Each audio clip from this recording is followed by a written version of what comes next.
Hello and welcome back to another Computer Sluggish tutorial. Before we get started, have you subscribed to my YouTube channel yet? If not, be sure to click on the big red subscribe button on my main page. And once you have done this, don't forget to click on that bell to be the first to get notified when I upload a new video.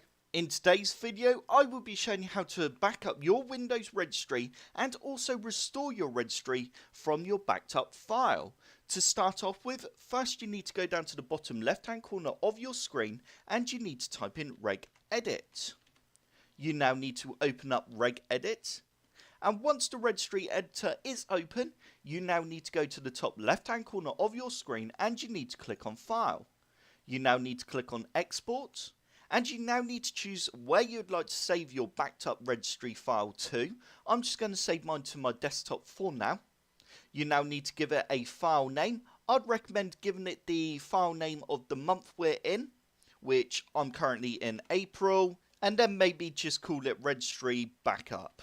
There we go, that will do. So I've got April registry backup. We now need to change the export range to all, because if we have selected branch selected, we will only save that specific area. But we actually want to back up our entire registry. We can now go ahead and press save. And there we go. As you can see, it's on our desktop. If you want to import your backed up registry file, then all you need to do is go to File in the top left hand corner of Registry Editor and click on Import. You now need to select your backed up registry file and press Open. If this does not work or you do encounter an error, if you remember when we've done the export on File, you can actually select branch. Try doing individual branches and this will also help. And if this doesn't work, then try doing this import in safe mode. And that is it for this video.